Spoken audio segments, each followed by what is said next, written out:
So I started jumping out of airplanes when I was 18 years old.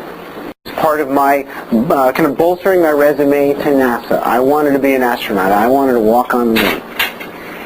And I very quickly realized that for me, just jumping out of airplanes was actually more fun. I was enjoying it. But I also realized that as I got especially more involved in instruction, that the determining factor, whether someone did well, whether somebody actually brought out a worst case scenario, you know what I'm talking about? I mean, in every situation, there's a best case scenario, there's a worst case scenario, and then there's everything in between. The ones that tended to create the worst case scenario somehow, and when I say create, I think there is an effect. It seemed to be mostly because they expected it, because they went into the situation with a lot of adrenaline, with a lot of fear. I mean, certainly there is the Murphy's Law, roll of the dice part that you can't really control. But I did notice, and you guys have probably noticed this in life in a lot of ways, if you carry a lot of fear, you create situations that you don't want to be experiencing. I call it the one tree phenomenon. So when I teach skydiving students, and I've taught thousands and thousands of them, very often there's one tree in the middle of the field, in the middle of the landing area. And I say, don't hit that tree. That's the one thing that I want to make sure just please remember, the grass is fine, the tree's not okay. Please don't land in the tree. And they go up in there with this in their head, don't hit the tree. And they can't take their eye off of it. And somehow, I'll point it, because we have radios, I'll say turn left, turn right, and we'll guide them in. And somehow they manage to turn towards the tree. And very often they'll actually hit the tree. They're dangling from the tree. And the tree. Well, why is this happening? And I'm starting to see that the way we relate to the things that we don't want is important. If we fixate on what we don't want, the thing that's making us afraid, that we can feel it in our bodies, right? It's saying, I don't want that. I don't want to run out of money, right? I don't want terrorism to destroy everything that I love. I don't want, choices that an administration makes to impact my life on a personal level where, I can't get what I need. There's a lot of things to be afraid of. But if we fixate on them, we're not actually avoiding it in most cases. The opposite is occurring. We need to, at some point, calm ourselves down enough to consider alternate possibilities. That's why we're here. I mean, I think it's such a wonderful thing to have groups like Kiwanis where people get together and go, okay, the world is what it is. Let's stop complaining about it. Let's do something about it. Let's create answers. Let's create solutions. And that doesn't come by fixating on the problem for very long. So that's the point that I'm here to make. And I think you already knew that. So why bother bringing in a speaker? Why bother writing books about this topic? Well, it seems to me that the world needs reminding of this one on a regular basis. What is fear? Why is this such a problem? Is it evil? Is fear just a terrible emotion that we need to shove away? Not necessarily. How many people have been saved by fear? I know I've been saved by fear by making a choice towards conservatism. And it was my emotions that said, don't jump off that cliff.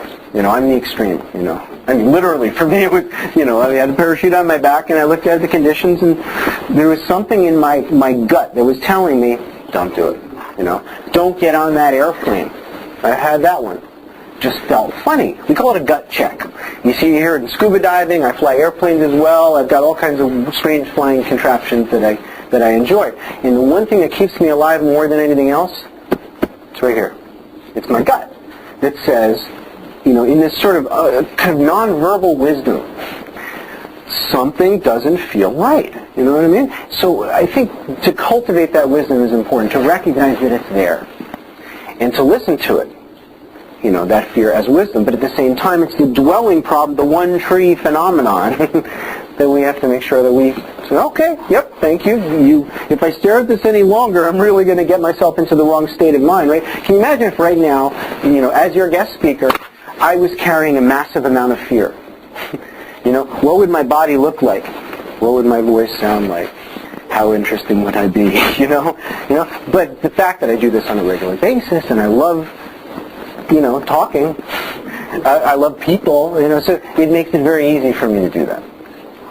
And what I like to do is look at people who are highly successful in public speaking, in doing dangerous things. Like I work with the EOD. You know what these guys do? The Navy group. Explosive Ordnance Disposal. They defuse bombs. As a matter of fact, in many cases, they parachute into the ocean, scuba dive down to the mine, and defuse the, really dangerous stuff. I ask these people, what do you do? And I'm asking you yourself, right? What do you do when you start to feel the negative effects of the contraction? How do you calm yourself down when you have, for instance, performance anxiety? You're about to walk into an interview or a meeting or something that's getting you really kind of nervous, where there's a physiological change in your body, right? What happens to the body when we get excited in a negative way? Our palms get sweaty, right? What about the breathing? It changes. Right? I notice that when I'm getting ready to jump out of an airplane, especially when I've got on my back an experimental parachute, which is nowadays 99.9% of my jumps. I'm jumping an experimental parachute that I built myself in my basement. I designed it from scratch. This is what I've been doing for years and years and years. So if you can imagine, you're in the door of the airplane, and take this as a metaphor. The door comes open, the green light is on. That's what this book was about. The green light is on, right? It's showtime. What can you do to increase the chances that when you cross that threshold into that situation, where things are rolling, that you're going to be in the right state of mind to produce, to perform, to be your best? Well, we have to address our breathing. We have to address the muscle contraction that tends to happen, the hyperactivity, Can you imagine, right? You're about to jump out of an airplane with an experimental parachute. So there's a lot of physiological tension. What I'm experiencing in those moments is a heightened version of what everybody else experienced when they look at the television and they see the graph of our economy right now. So to me, there's something that pilots acquire and parachute jumpers acquire, and many other people that are in that sort of scenario, and you all have it as well, but you may not have words for it. We call it the right stuff. It's the ability to look at a graph of the current situation that is winded downhill, right? It's bad, it's getting worse. To be able to just find something in yourself that says, I understand this is where it's going, but I'm the pilot. I'm the savior of this situation. I'm going to pull it out of the dive somehow. I don't know how yet, but I know I'm that kind of person. To recognize that we all have a pilot within us is what this is about. To take the time to calm ourselves down so we can reacquire our connection to that. So I've been studying in psychology, how do we help ourselves out of that negative state of mind, the fixation on the sort of visualization of the worst case scenario over and over and over and over. That's what our fear tells us to do, right? Picture the worst case scenario. Envision all the, different versions of that. To wake up from that and then get into the alternate state of consciousness. What's the opposite of fear? That's the question I'm asking. Right? When you're making a decision about your life, when you're making a decision about your business, what's the opposite state of fear? Just, what's that going to be like? Serenity, maybe joy, anticipation in a positive way, right? Positive expectation is what I like to call it, as opposed to negative expectation, right? So often in life, people metaphorically throw a ball up in the air and go, it's not going to hit me. I don't believe that, I'm not that accurate. Positive expectations is, yes, I am that good, and they catch the ball, right? There's so many things in life where we cast off an opportunity and we don't believe it's going to happen. We have negative expectation. And the ones that succeed go, yes, it's going to work. Why? Because I'm involved. Because I'm a creator.